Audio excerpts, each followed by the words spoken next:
Hello, Saviors, and welcome. My name is Savar24, and today I'm going to be continuing some more March of the Living. Now, I have tried this 20 freaking times or more. I have no idea at this point, but I have constantly tried and tried again to get back to this point. And I did manage to get back to this point a couple of times.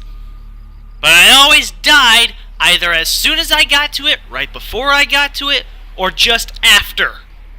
And it has been a ridiculous journey that has been an absolute nightmare for me. Seriously, this was a really fun game, but it has some serious chaos to it. There are a whole bunch of random events. You have no idea what's going to come up next. You have no idea how to react to some of these events. In fact, some of the events that you react to can randomly be different based off of what your answer is. And it's so ridiculous. I like the random occurrences of these events, but holy cow, these are really random. Like, there's a couple scenarios that I can easily point out. For example, one is the rabbits cooking over a fire. The thing is that you actually have an opportunity to steal that food and get a small amount of rations for your overall journey, which is good. You want the rations, but at the same time you gotta be careful, because if you do try to take the rabbits, there is a chance that you could get shot and lose 2 points of your health. I mean, it makes the point to where it's kind of ridiculous. It's all based off of random chance. And the axe girl, you know, the one where the axe girl is creepily standing about a series of corpses amongst her feet with an axe in hand. She is a psychopath. And you know this just by the way she's standing around and moving. And if you try to get away, just take the long route around her, she will either do one of two things. She will either ignore you completely, or she will notice you, try to chase you, and then do one of a couple of other things that you have an option to do when she confronts you. I mean, seriously, this is a little ridiculous. She has... some of the events that you come across have random chance of doing something else. And so it's a matter of risk and reward. Now, last time I went through this scenario, I came in here to the cabin, and I shot Zach, the guy who's taking care of Greg's son. And it was just in one shot, easy kill, not having to worry about anything whatsoever. But now I'm kind of curious as to see what happens if I do the number 2 option. Will I have to fight him or anything else? Because this time I am not bitten, so I do not have an infection. I will not die at random. Not to mention, even if I was infected, I have a few med kits on hand, so I wouldn't have to worry about dying right away. I also have a ton of ammo and a nice healthy supply of food that I have been able to keep up to this point. I've also been smarter about the way that I battle the zombies, because if you pay attention to my previous episodes, I was not playing smart at all. Sometimes I was just standing when I should have ran, and I should have known the differences between the 3 various zombie types, as well as the differences between the different colored, the different color schemes of the zombies. Some were a different color, and they had different function depending on what color they were. It was so simple, and yet I was stupid enough not to notice this. But anyways, I'm going to try and complete this. I shouldn't have any problems with trying to complete this, but just in case, I'm just going to say, I'm going to try and complete this one more time. And I am in a good position, so I shouldn't have too much trouble. So let's see. You arrive at the foot of the hill, on top of which sits your old cabin. The place looks far more beat up than you remember seeing it last, but you know the current state of the world, it wasn't to blame. You approach the building and hear a voice inside, which you recognize as Zach's. I thought I told you not to leave the beer outside. Who knows, it might just become infected like your stupid mother. The voice seems to be heading to the door. Now, last time, I didn't give him any chance to react and shoot him as he exited the cabin, but I'm kind of curious to see what happens if I do the number 2 option and wait for him with my weapon drawn. What the? Zach stands in place in shock, surprised to see you standing just outside the door. Tell him he has 10 seconds to get away from here. Hey, stay cool, man. I saved your kid, Zack stammers, thrusting his hands in the air. Look, he's safe, waiting for you inside. I'll get out of your way. Just let me pack some stuff out of here. Allow him to pack some stuff. Tell him to leave right now. I'll allow him to pack some stuff and leave. Pack his stuff. You wait for him to disappear like the worm he is into the tree line before turning your attention to the matter at hand. Dad! Tom rushes over to you, tears forming in his eyes. Okay, so that was one of the things I was curious. Am I going to fight him? And the last couple of times I did come across this, I did not have the time or the effort to take the risk of actually having to fight him. So this time I actually didn't fight him, and now I see that every time I did fight, I did just shoot him straight out. It was pretty much a waste of time. Because I have no idea with these vents. They're completely new to me. Dad! Tom rushes over to you, tears forming in his eyes. You drop everything you're carrying and pick up your son, holding him close to your chest. You aren't letting him go ever again. You check him over. He's a bit dirty, but he's otherwise unharmed, much to your relief. Tom, for his part, seems fine, but you've no doubt there will be some mental scarring. There's no time to worry about that now, though. You leave this tainted place with your new son, with your son in tow. Making sure the two of you reach safety is now your top priority. Okay. Now, I am going to rest real quick, because apparently my characters are really weary, and I also need to eat as well. Now, in case you haven't already noticed, I've got a familiar group with me. Olivia, Elliot, and Greg. And here's the thing about Tom. Tom is a pack mule. Now, when I go over the characters of certain kids, you have, like, the pistol, shotgun, rifle, expertise levels, and then you have other traits like good liar, a mechanic, endurance, which allows her to reduce her fatigue drainage as much more than the other people, which allows her to be a good scout for when you're out in the wilderness and you need someone to stay up at night. She is also a weapons expert because she is an expert in every single weapon. Elliot's only a shotgun expert but does have some capabilities with pistols. His mechanic trait allows you to deal with machines like a car, actually. And I'm not sure what his good liar trait is good for. I have not come across a scenario that requires that. And then there's, of course, your main character, Greg, who starts off as a pistol expert with intermediate in the other two fields. Tom, however, he is a light eater, so he eats 25% less food than everybody else. Not that it should really affect him overall, because he is not a fighter. Because he is a kid, he has a 50% chance less of hitting than any other character. So, the best thing you can do is use him as a pack mule. Now, I have a spare hunting knife here, so I'm going to give that to him to equip, but basically he's just going to be a little pack mule and not going to be worrying about anything. I'm not even going to give him a flashlight because it's so useless in his hands. I'm going to have him carry the useless stuff that are in my bags. Or the spare stuff, anyways, at the very least. So that I can allow my other characters to have a much more effective inventory. So yeah, much better. Now, another thing I noticed about this game is that it's kind of like Baldur's Gate, and I don't know why I didn't realize this at first. And I'm talking about the original Baldur's Gate, like Dungeons & Dragons. You have a 6-member party at the most, but the more teammates you have, the harder it is to manage your characters. And the harder it is to keep up with them. So, when it comes to this game, a 6-man party has a lot of advantage in battle, but you can get away with a 4-man group and allow yourself to minimalize your inventory usage, like your food rations and all that stuff. But you won't have as much combat effectiveness. Now, since Tom isn't exactly a fighter, he's just going to be nothing more than a kite. At the very least, he's going to round the enemies up and constantly run in a circle, hopefully managing it quite well, in order to make sure that they don't keep their attention on my real fighters, and allow them to shoot the enemies with no real problems. If he manages to get grappled, I have a hunting knife on him, so he can use anti-grapple techniques. So here we go. I've got halfway across the map to go. I have 50 rations of food, nearly 100 ammo in every field. I am good. Let's go. There will be 2 cities along the way in which I can visit. I don't need to, but I can. Oh! Okay, yeah. Sneak away, staying in cover.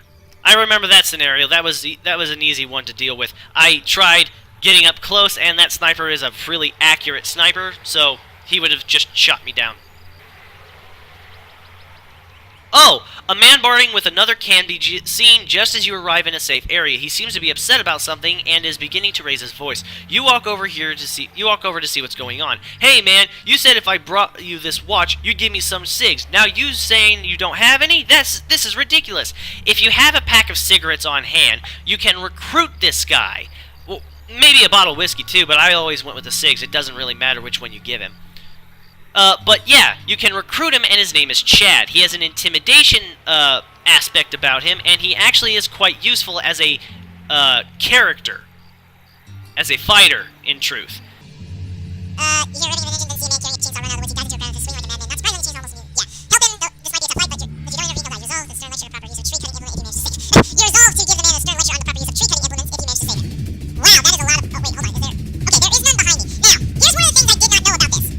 These guys are extremely fast and extremely dangerous. You want to kill them as quickly as possible, otherwise they will wreck house. Now, I'm going to keep Tom out of this combat for as much as possible, and I'm going to send my other 2 guys in to deal with this mob using shotguns. Ah, damn. Okay, I need to switch to my semi-automatic pistol and start shooting the crap out of him, because otherwise he's going to start wrecking house. There we go. Okay, now I can switch over to the shotgun.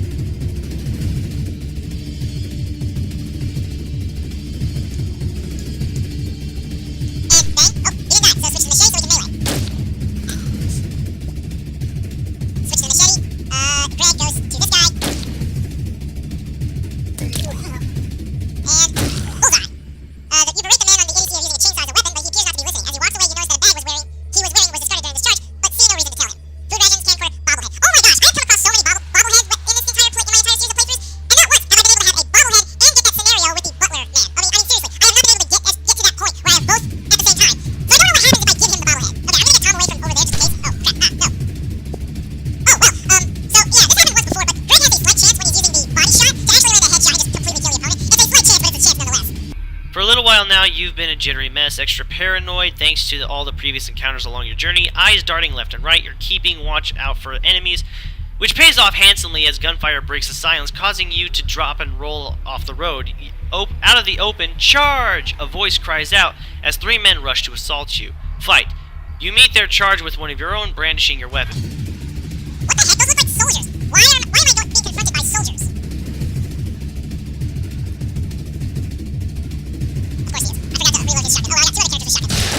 Ow! Olivia just got hit hard. Rusty rifle, bullets. This is it!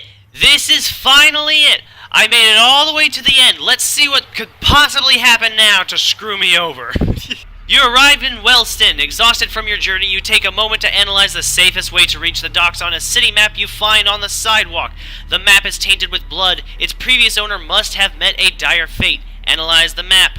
The docks are on the other side of the city, and reaching them might prove difficult. Even if the docks might be secured, the streets of the city could still very well be infected. Do your best to figure out the safest way to reach the docks. Olivia, we need to send someone to scout ahead. I can go and return here once I've found a safe route. Elliot, we should try to find a car and race our way through to the docks. The faster we get there, the better. I'm going to go with Olivia's suggestion. And as you can see, there are 2 other characters here that also have a suggestion. Chad, who I mentioned before, if we stay in formation and you follow my lead, I can get you to the docks without a scratch. We better hurry up so we don't miss that ship. We've only just made it this far. Let's not hurry and start making mistakes. Let's be smart about this and slowly sneak our way through.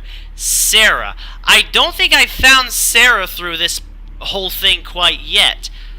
But I know I've seen Chad, and I've even seen other guys such as Stan and Ben. There are a lot of characters that they throw in here, and it's just like Baldur's Gate, where you have to manage only certain characters. I kind of want to go with Olivia's, but at the same time, I kind of agree with Elliot. But I want to go with Olivia. You've been waiting for an hour in Olivia's. What will you do? Wait for another hour? Olivia returns an hour later. Follow me, I think I found a safe route to the docks. Yeah, because scouting can take a little time. Suddenly, you suddenly hear screams that by now you're very familiar with. Some of the other survivors must have tried to reach the docks but didn't make it. These screamers seem fresh. Oh, God! And they're the strongest ones possible! Oh, shotguns! Shotguns galore! Just shotguns everywhere! I don't give a crap what they are! Shotguns! Oh, God, you gotta be kidding me! Handgun! Handgun! Take time on the first shot. Nice! Yes! Nice shot! Quickly try to deal with this guy. Yeah! That's it! That's it! Oh, one more to go! You guys can focus your attention on one single target. Yeah! still alive. You continue your way to the docks. Continue walking. Please let this be the end. Please! You arrive at the dock. Greg is safe. Elliot, Olivia. Yes, I got those 3 achievements. You arrive at the docks, exhausted from your journey. A long wall formed of scrap metal separates the dock from the rest of the town. A small raised gate is defended by 2 guards with 2 guard towers with several armed guards in each. You pass through the gate and immediately lay eyes on it. The cruise ship moored at the docks. This is your only hope of getting away from the infected hordes. Supplies are being loaded into the ships, crammed into every available spot. People scramble to load a supply of goods still waiting on the docks onto the ships.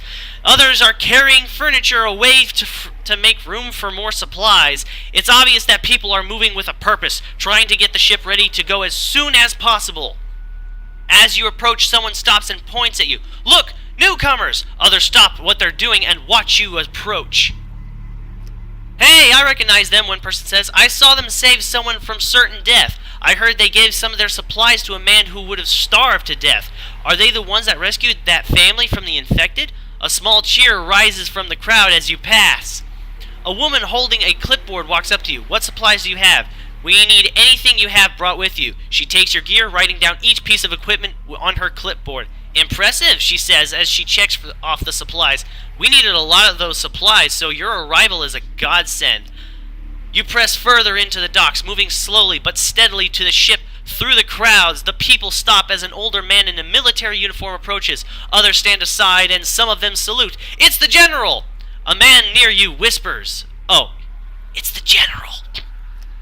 Well, well, well, the general says as he approaches. If it isn't the Growler destroyers themselves. I've heard tales of the mad fighters who slice through the hordes like a hot knife through butter. The general smiles and takes your hand and shakes it vigorously. It is an honor to have you aboard the ship. We are all safer knowing we are all safer for having you with us. The crowd cheers loudly, some people taking the time to pat you on the back before picking up their supplies and continuing to load the ship. After speaking with the general, you are directed towards a white tent set up in the corner of the dockyard. A young man in a white uniform hurries you inside. We need to check you over for bites, he informs you with a nervous stammer. You follow his orders and wait patiently as he examines you. Okay, looks like you're all clear. Yeah, that's a smart idea to have somebody to check me for bites, because who knows what people would be hiding. The young man says with a genuine smile. He hands you a handful of green wristbands marked not infected and instructs you to put them on. You put your clothes back on and head back outside. Sensing that departure is imminent, you begin to head towards the ship, but as you go, the sounds of a heated argument can be heard from coming the gate area. Listening more closely... Ow. Sorry. Sorry about that. It felt like something just bit me all of a sudden. Listening to a little more closely, you can hear voices coming from just outside the walls, screaming, crying, and pleading to be let inside. There is no more room. Get the hell out of here, one of the tower guards yells fiercely. Moments later, the frantic argument ceases and the sound of an engine starting up can be heard. You're glad they at least have a vehicle. Perhaps they'll survive after all. Continue towards the ship.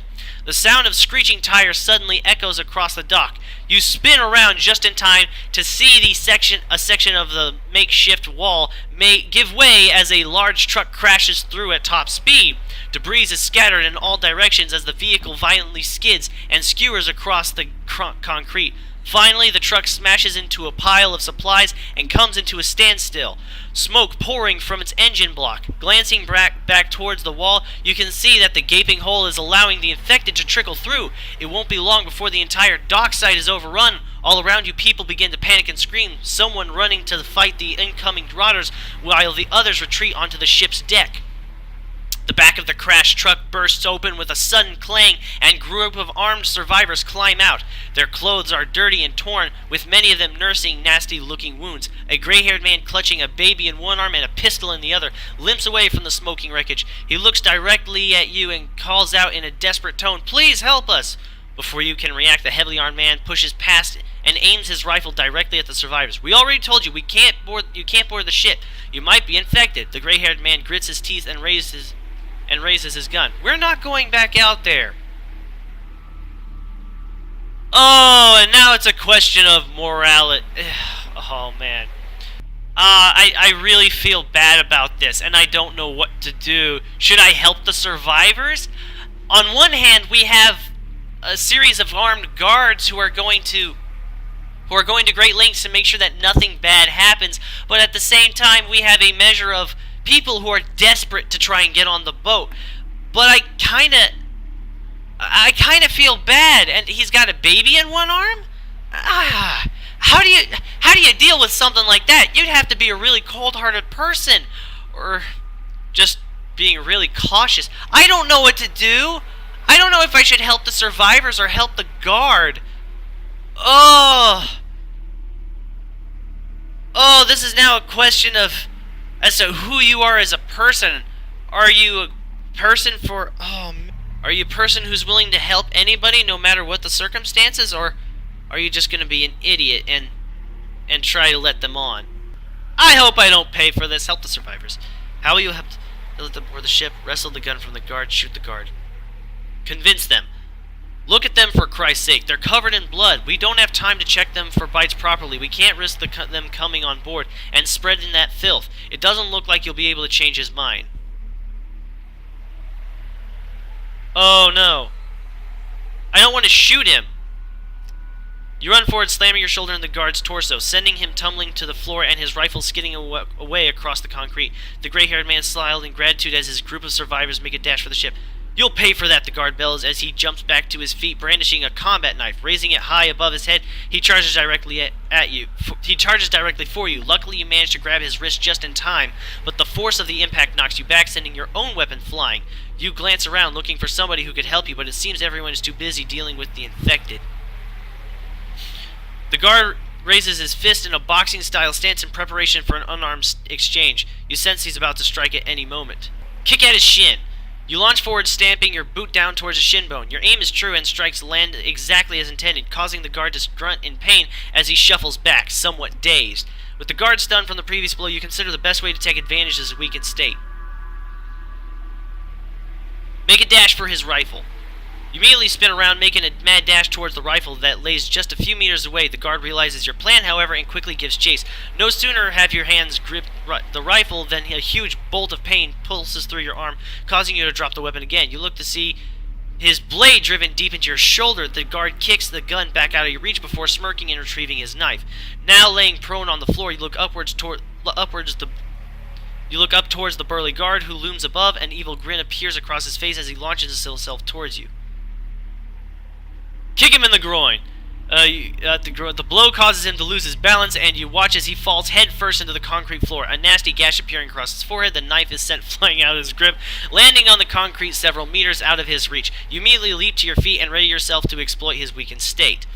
The guard now lays prone and stunned on the floor in front of you. A worried look appears across his face as you begin to sense his fear.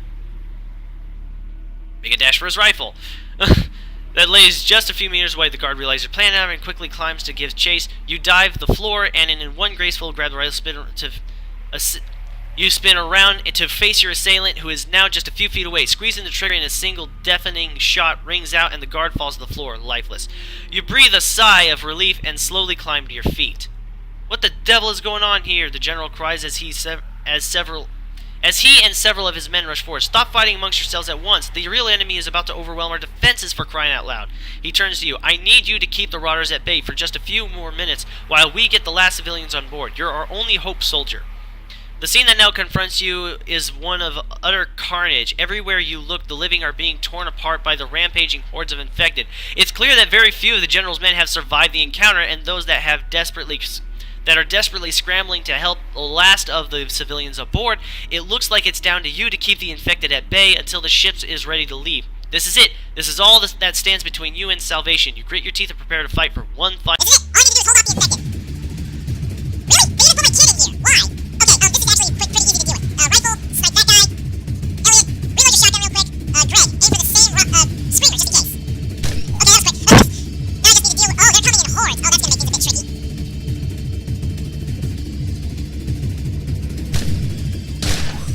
Okay, I need to focus Olivia's fire on the harder zombies that might come my way. While Greg tries to deal with some of the slightly stronger zombies, and I have Elliot to just pretty much barricade the fight. Nice! I'll have Olivia reload real quick.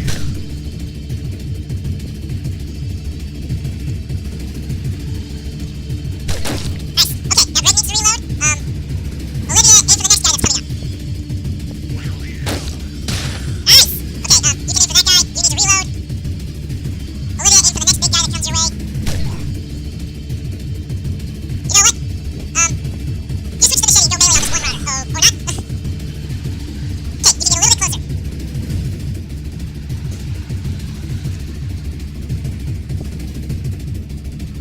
the heck are you going? I told you to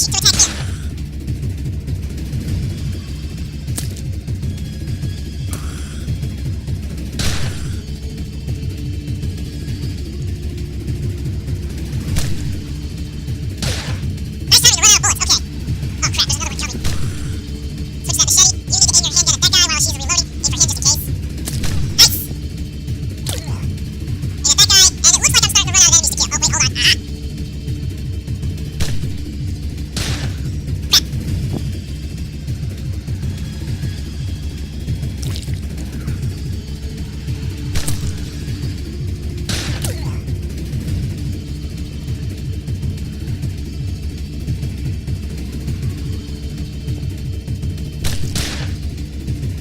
no, don't fire like that. Oh god, that is bad.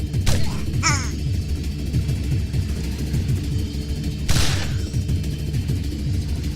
I'll have her reload, and I'll have him just be prepared. Oh, okay, so I only need to survive for a short period of time. That's good to know. Okay, Elliot can start doing his thing.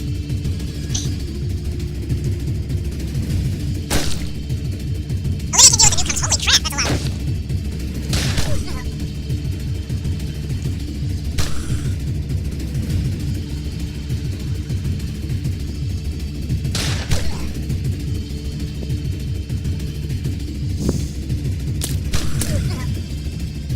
was wondering when that was gonna happen. Uh-oh, weapon jam, weapon jam! Ooh, that was close. Ooh! Oh, there's another guy coming. We gotta take care of him quickly. Oh, okay, you're targeted. Oh crap, there's another one of those guys coming. Oh, come on. Oh gosh, another one? Two of them! There's two of them coming! Oh gosh, she can take care of that one, and he can try... Nice! Woo! I love Olivia! She is one heck of a sniper!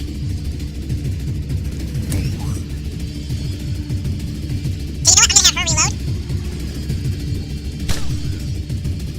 Done!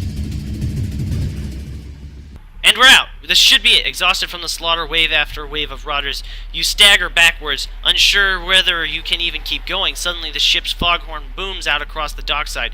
You glance up at the deck to see the general waving you towards the entry ramp. Two men are already trying to detach it from the side of the ship as several infected are shambling towards them. You use your last ounce of willpower to make a desperate dash for the ship, dispatching biters left and right as you go.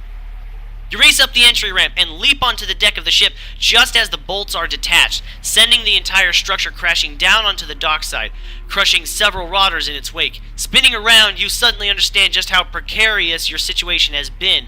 As far as the eye can see, city crawls with the hordes of undead. Hundreds, if not thousands of the vile beasts now flood the quayside where you stood just moments earlier. You feel a strong vibration as the ship suddenly lurches forward and propels itself away from the harbor. You can't help but smile to yourself as you watch countless infected stumble and fall towards the murky waters below. Having barely caught your breath, someone official looking asks to take some supplies below. After dropping off the crates in the stripped out former casino, you take a quick rest against the wall. A young boy comes along and smiles at you. I'll take you to your quarters now.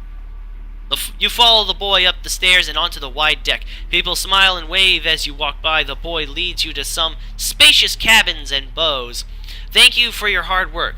We will set sail shortly. You collapse in the brooms rooms and take breath of a sigh of relief. Perhaps this is for hope for a better life after all. You are safe aboard the ship, for now at least. And there it is! It's about time! Holy crap, that was difficult. I know there is a normal, easy, and hard setting, but I always stuck with the normal setting no matter what because it was such a challenge that I was really, really willing to get into. If you want to read all this, you can. I am not going to read it as it goes. But this was really good. This really was good. And I got Sten early on, which really helped out early on. And then I got Elliot pretty soon afterwards. But out of all the kids I was able to see, I did not expect everything that was going on. With all the random sequences, the map completely shifting every time you try the game again, the randomness of it. It is an absolutely fantastic game. It is just so difficult, but the randomness can easily get the better of you if you're not careful.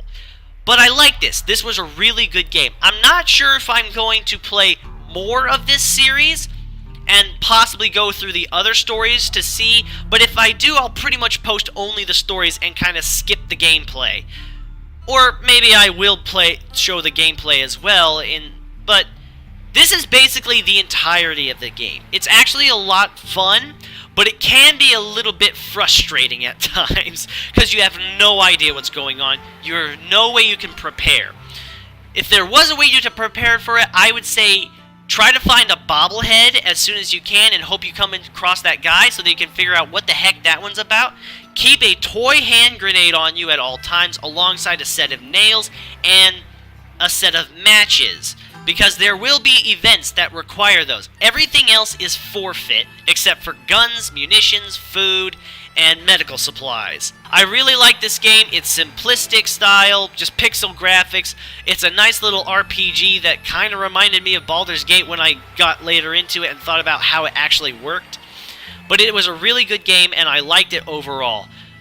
But that's just going to have to be everything for me and possibly for this series on the channel anyways. But as far as everything else is concerned, this has been March of the Living, the Walking Dead simulator. I hope you enjoyed this video. If you did, hit that like button and subscribe for more content like this. Leave a comment in the section below, and I will see you guys in the next episode. Take care, everybody!